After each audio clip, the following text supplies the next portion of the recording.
Hello everyone, আমি সৌমিতা। সৌমি চল চ্যানেলে নতুন একটা ব্লগ নিয়ে আবারও চলে এসেছি। কেমন আছো সবাই? আশা করছি সবাই অনেক ভালো আছো, সুস্থ আছো। আমরাও কিন্তু বেশ ভালো আছি। আজকে এখন রয়েছি কিন্তু মার্কেটে একটা দোকানে। আজকে এসছিলাম একটা কম্পিউটারের দোকানে, তো আধারের কাজ চলছে এখানে। আমার তো আধার কার্ডের অ্যাড্রেস এখনও চেঞ্জ হয়নি বিয়ের পর, তার উপরে শোনার জন্য নতুন আধার কার্ড বানানো হবে, তার জন্য চলে এসেছি। আর যেহেতু আমার আধার কার্ডের এখনও অ্যাড্রেস চেঞ্জ হয়নি, তাই ওর বাবার কার্ডের মাধ্যমেই ওর নতুন আধার কার্ড হবে। তার জন্য এই যে দেখো ওর এখানে ছবি তোলা চলছে। তো যাই হোক, এইসব কাজ করার জন্যই এখন ওই বেলা 11টা মতো বাজে চলে এসেছি এখানে। এখন বসে এইসবই কাজ চলছে। তো চলো ওর ছবি তুলে আধার কার্ডের কাজটা করা যাক। ততক্ষণে তোমরা ব্লগটা কন্টিনিউ দেখতে থাকো। ডোডো, চলে এসেছি মেজদির ঘরে। ও দাদারা কেউ নেই, দাদা দিদি কেউ নেই। আর এই যে মেজদির ঘরের খাট নেই, পালিশ করতে দিয়েছে। এরা এখন নিচে ঘুমোয়। ভালো, নিচেও ঘুমাতে ভালো লাগে। তো ওখানে কাজ সেরে আমার আধার কার্ড হয়নি, কিন্তু এনার আধার কার্ডটা হয়েছে। আর এদিকে করে দিয়েছে ডোডো পটি। তো এখানে মেজদির বাড়ির কাছেই ছিলাম, তাই চলে এসেছিলাম ওর পটি পরিষ্কার করতে। দিয়ে এখন এখানে একটু রেস্ট নিচ্ছি, দিয়ে আবার বেরিয়ে যাব। আর এখানে দাদার গাড়ি পেয়ে গেছে, দাদা তো নেই, স্কুল গেছে। এগুলো নিয়ে এখন খেলায় ব্যস্ত। এই চল, যাবি না? ও যাবি না? না, কালকে ডোডোর চুল কেটে দেব। চুলগুলো বিশাল বড় বড় হয়ে গেছে, আজকে নখ চুল হয়ে যাবে। নেড়ু, কত বড় বড় চুলগুলো হয়ে গেছে। ও কোথায় যাচ্ছ?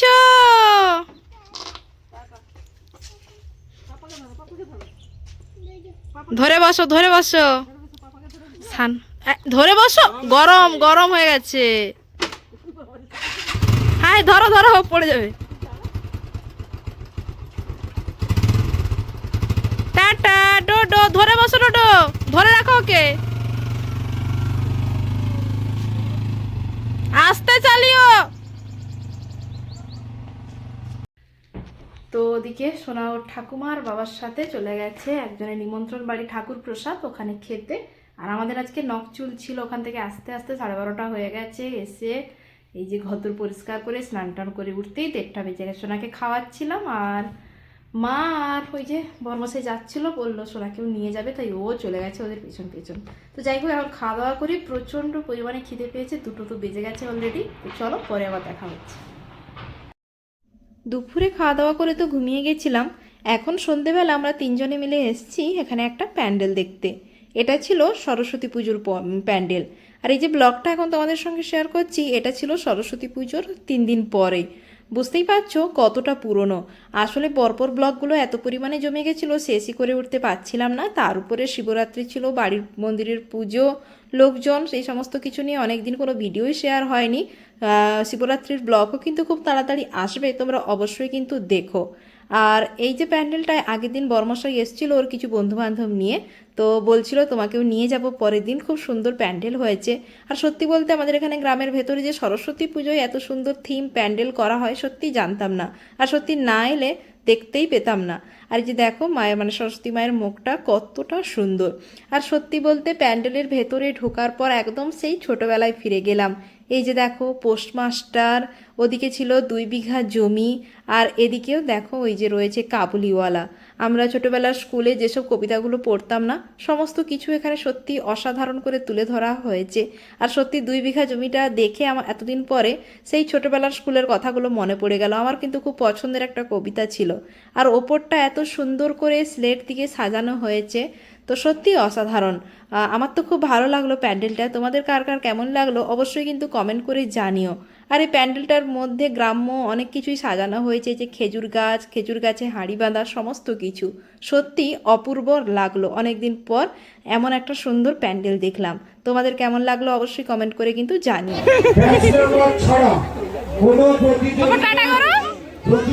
আয় আয় বলছে, আয় আয় আয়।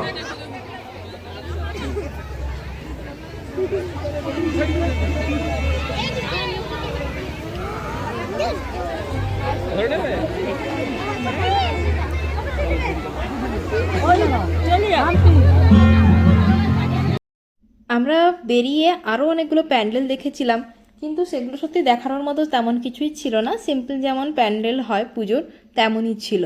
আর এই প্যান্ডেলটা এত সুন্দর, তো এই ব্লগটা না করেই আর পারলাম না। আর এই জায়গাটায় এত পরিমাণে ভিড় ছিল দেখে তো বুঝতেই পারছো, আজকে এখানে ছদ্মবেশ প্রতিযোগিতা চলছে। বাইরে থেকেও দেখো প্যান্ডেলটা খুব সুন্দর লাগছিল, ছোট ছোট বাচ্চারা সময় ছদ্মবেশ সেজেছে, দারুণ লাগছিল। আর এখানে দেখো একটা বাচ্চা, মানে ওই এখনকার যুগে ছেলেমেয়েরা যেমন হয়েছে পড়াশোনা বাদ দিয়ে মানে বই খুলে ফোন নিয়ে বসে থাকা, সেই থিমটাই তুলে ধরা হয়েছে। সমস্ত ভিড়ের মাঝখানেই বসেছিল, তো দারুণ লাগছিল, ছোট বড় সবাই মিলেই সেজেছিল।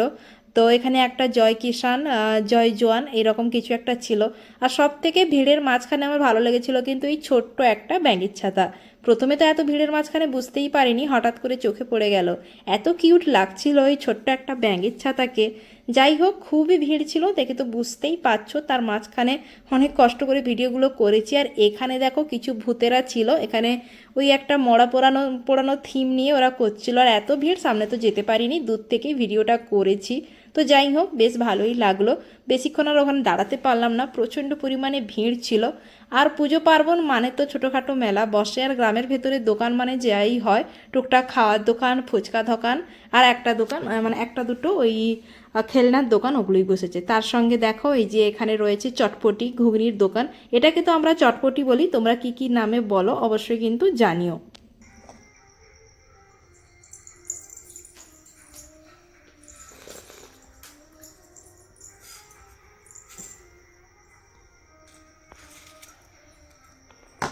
তো চলে এসেছি বাড়ি, এসে এই যে চা নিয়ে বসছি এখন খেতে। সন্ধ্যেবেলা চা না খেলে মাথা ধরে। তো এখন কটা বাজে, 7:30 বেশি হয়ে গেছে। এখন এই যে বসে বসে চা খাচ্ছি।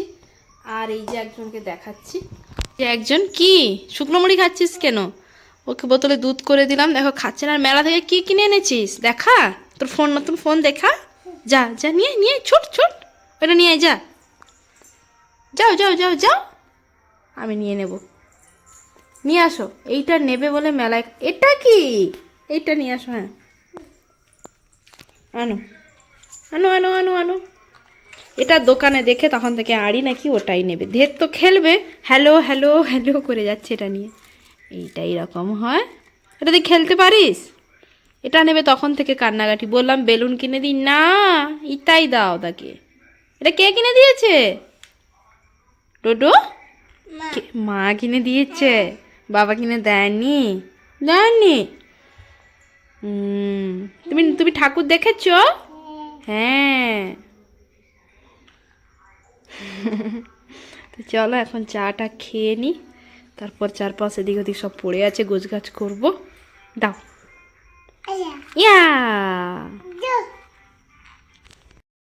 তারপরে ওই দিন রাত্রে আর কোনো ভিডিও বানানো হয়নি। আর এখন যে ভিডিওটা তোমাদের সঙ্গে দিচ্ছি, তো এই ক্লিপটা হলো, ওটা সম্ভবত 2 দিন পরের ক্লিপ।